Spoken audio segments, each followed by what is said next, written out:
Every day, you wake up feeling just a little more tired than the day before. You get your rest, you eat, you move. But something's off, like something invisible is draining you.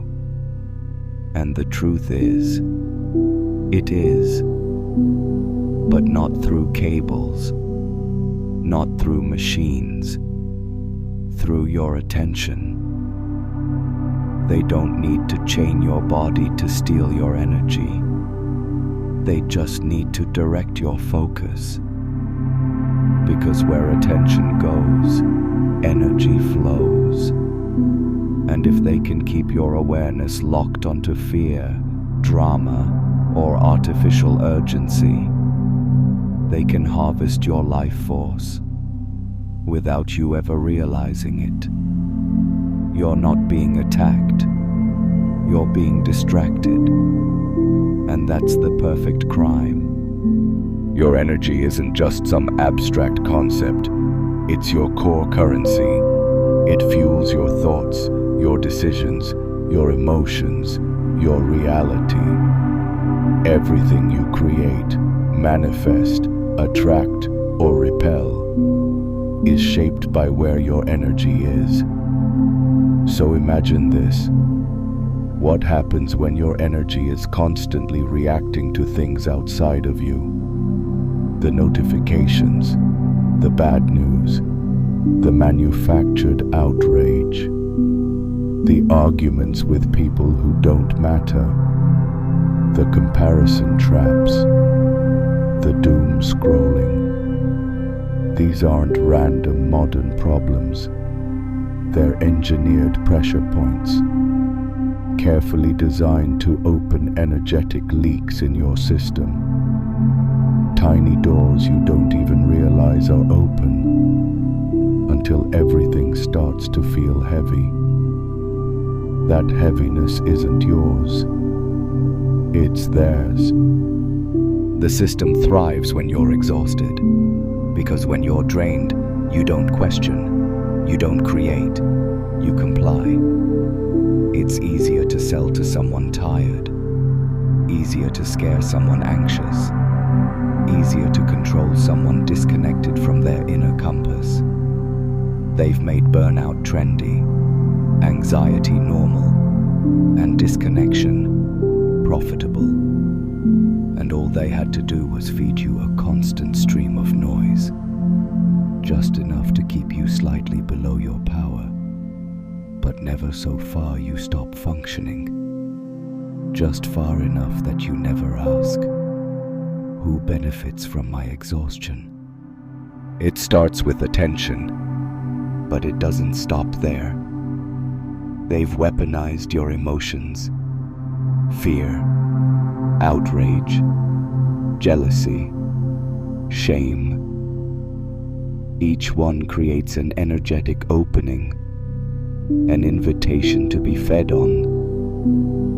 That argument you keep replaying in your head, that thing you saw online that made you furious for hours, that moment you scrolled past a stranger's perfect life and felt small, that's energy leaving your body, slowly, quietly, consistently, like a leak in a pipe you never bothered to check.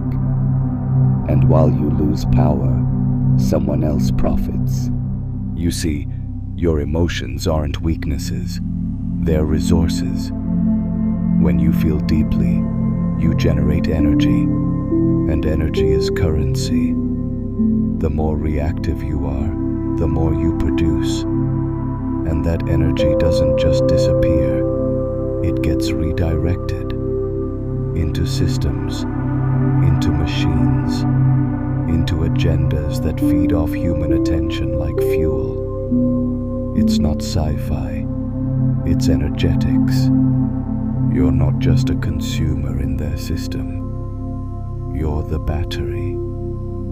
And the worst part, you consent to it every time you engage unconsciously. So how do you unplug?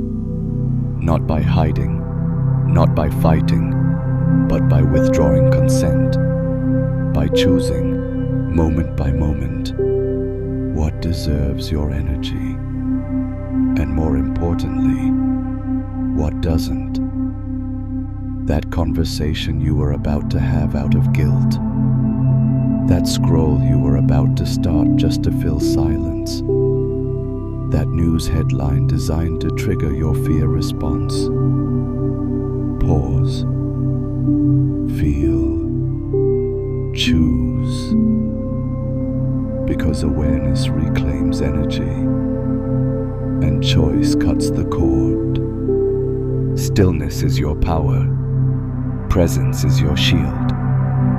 Every time you center yourself, the leaks begin to seal.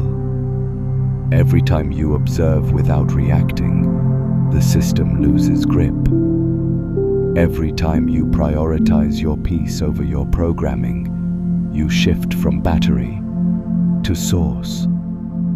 And when enough people stop giving their energy away by default, the system that feeds on distraction collapses, not through force, but through famine, because attention is the only thing keeping it alive.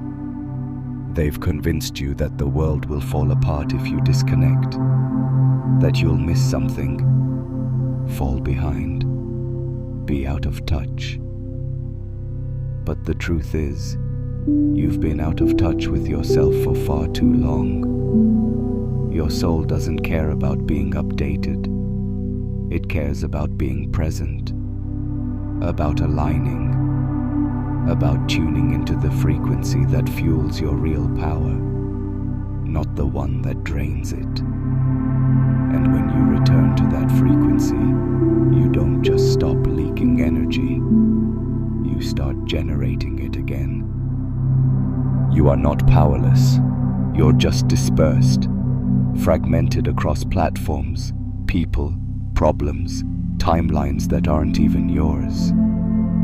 But the moment you gather yourself, fully, consciously, the energy comes flooding back. You think you need more rest, more vitamins, more coffee. But what you really need is less leaking, less giving your light to things that dim it. And that begins by asking, is this worth my energy? So here's the truth. They don't steal your energy with force. They steal it with your permission, through your habits, through your reactions, through your unconscious agreements. But you can stop it. Not tomorrow. Right now. Close the tabs. Turn down the noise. Pull your awareness back like scattered threads and weave yourself whole again. Because your energy is sacred, and when you finally protect it, you become untouchable.